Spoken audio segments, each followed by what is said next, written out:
بسم اللہ الرحمن الرحیم۔ محترم ناظرین، السلام علیکم ورحمۃ اللہ وبرکاتہ۔ روزے کے مسائل کے سلسلے میں ہمارے جو دروس چل رہے ہیں اس کا آج آخری درس رہے گا۔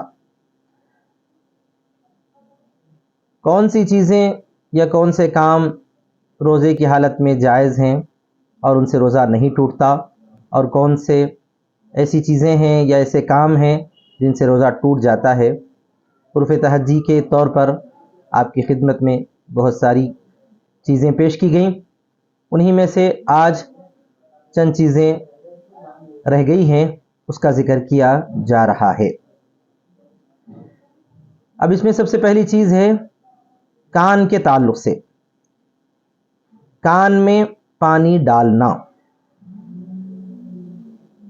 عمدن اگر کوئی آدمی کان میں پانی ڈالے تو اس کا مسئلہ الگ ہے، یا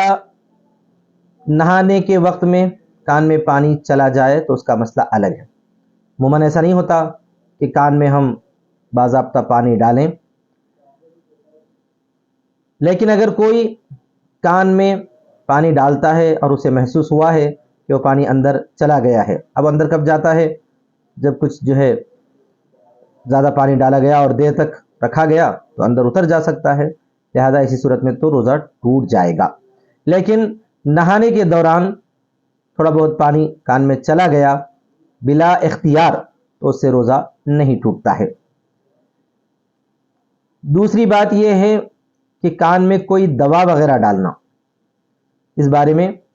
فقہاء نے صراحت کی ہے کہ کان میں دوا ڈالنے سے روزہ ٹوٹ جاتا ہے، لہذا کان میں دوا وغیرہ نہیں ڈالنا چاہیے۔ اس کے بعد کا حکم ہے کلی کرنا۔ ظاہر سی بات ہے کلی کرنے سے روزہ نہیں ٹوٹتا، چاہے پانی کا مزہ محسوس ہو، اور واقعتاً محسوس ہوتا بھی ہے کہ پانی اگر میٹھا ہے یا کھارا ہے تو اس کا مزہ محسوس ہوتا ہے، لیکن اس سے روزہ نہیں ٹوٹتا ہے۔ لیکن کلی کرنے میں اتنا زیادتی کر دیے کہ غرغرہ ہو گیا اور بلا اختیار پانی حلق سے منہ میں چلا گیا، پیٹ میں چلا گیا، تو پھر اس سے روزہ ٹوٹ جاتا ہے۔ لہذا بہت ہی احتیاط کے ساتھ کلی کرنا چاہیے، غرغرہ روزے کے موقع پر نہیں کرنا چاہیے، جیسا کہ اس سے پہلے ذکر کیا گیا ہے۔ اور ایک مسئلہ ہے گرد و غبار کے تعلق سے، جیسے ہم باہر نکلے ہیں، پولیوشن ہے، گرد ناک میں بھی جا رہی ہے اور منہ میں بھی محسوس ہو رہا ہے، گرد کا جاتا ہوا میں احساس ہو رہا ہے کہ گرد ہمارے منہ میں جا رہی ہے، تو بلا اختیار جو کچھ گرد و غبار ناک کے ذریعے یا منہ کے ذریعے چلے جائے تو اس میں کوئی فرق نہیں پڑتا، روزہ نہیں ٹوٹے گا۔ جیسا کہ دھواں کے تعلق سے بتایا گیا ہے کہ عمدن دھواں لینے سے روزہ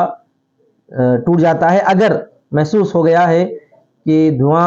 پیٹ کے اندر چلا گیا ہے منہ کے ذریعے ناک کے ذریعے تو بھی روزہ ٹوٹ جاتا ہے۔ یہی حال گرد کے تعلق سے بھی ہے۔ گرد میں تو کوئی آدمی ویسے ٹھہرتا نہیں ہے، گزرتا رہتا ہے، بلا اختیار گرد منہ میں یا ناک میں چلی جائے تو اس سے روزے میں فرق نہیں پڑتا ہے۔ اس کے بعد کچھ اور مسائل بھی ذکر کیے جا رہے ہیں، جیسے کہ روزے کی حالت میں ناخن کا کترنا، ناخن کاٹنا، یا اسی طرح بال وغیرہ کا مسئلہ اس سے پہلے بھی ذکر کر دیا گیا ہے کہ روزے کی حالت میں بال ترشوانا، مونچھ کترنا بالکل جائز ہے، کوئی حرج کی بات نہیں ہے۔ اسی طرح ناخن کترنا بھی روزے کی حالت میں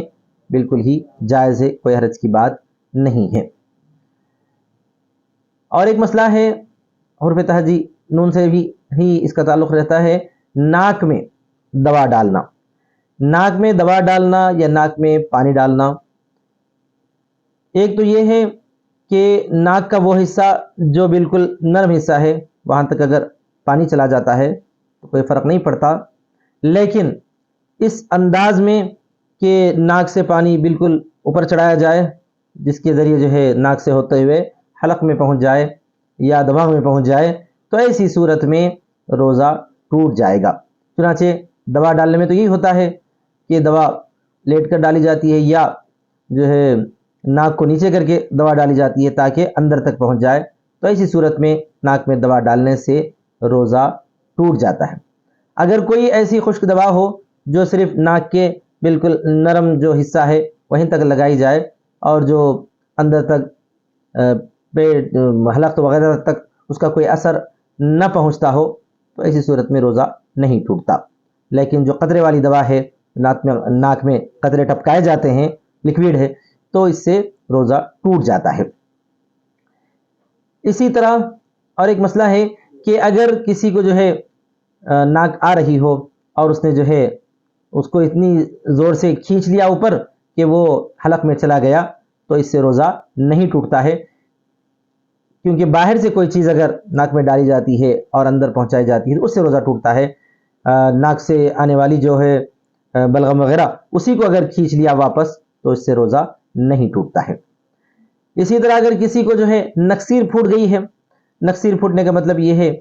کہ جو ہے خون ناک سے نکلنا شروع ہوا ہے، تو اس سے بھی روزہ نہیں ٹوٹتا ہے۔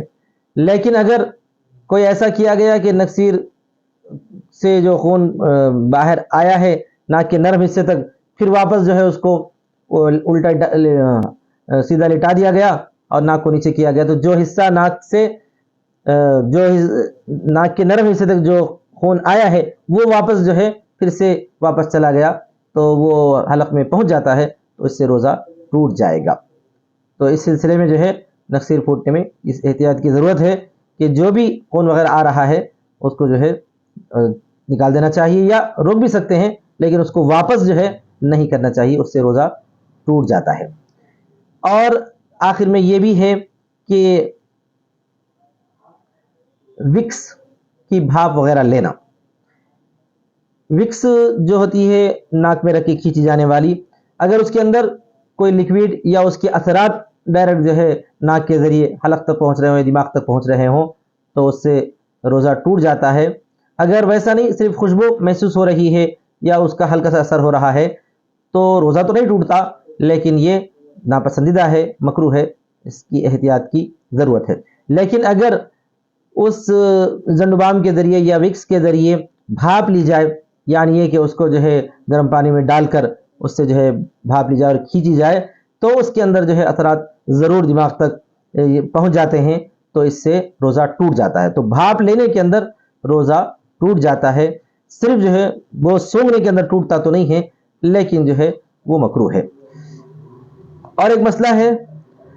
ہونٹوں پر سرخی لگانا، جیسا کہ بچیاں جو ہے خوبصورت بننے کے لیے لپسٹک یا دوسری اور کوئی سرخی وغیرہ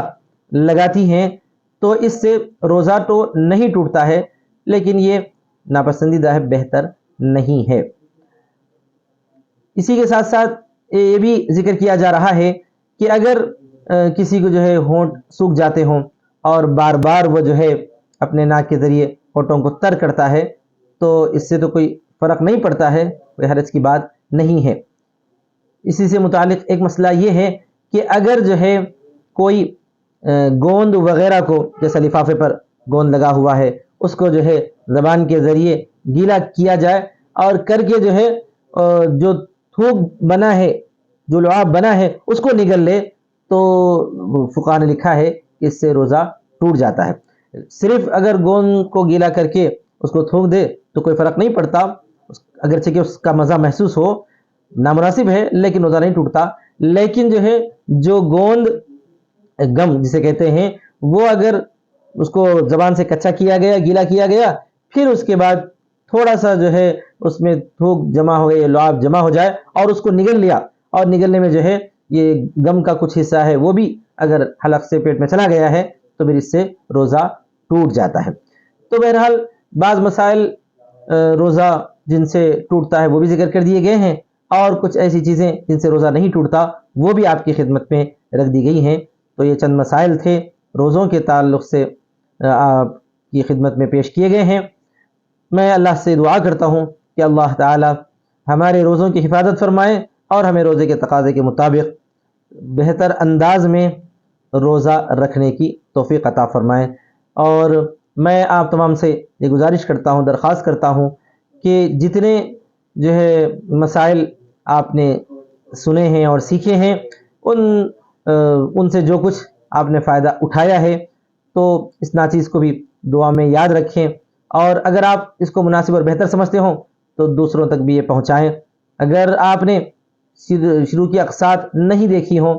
تو وہ قسطیں بھی دیکھ لیں، تاکہ جو ہے بہت سارے مسائل ہمارے سامنے آ جائے اور تاکہ ہمارے روزوں کی حفاظت ہو سکے۔ اللہ تبارک و تعالی کہنے سننے سے زیادہ ہم سب کو صحیح طریقے پر سمجھنے اور اس پر عمل کرنے کی توفیق عطا فرمائے۔ وآخر دعوانا ان الحمد للہ رب العالمین، والسلام علیکم ورحمۃ اللہ وبرکاتہ۔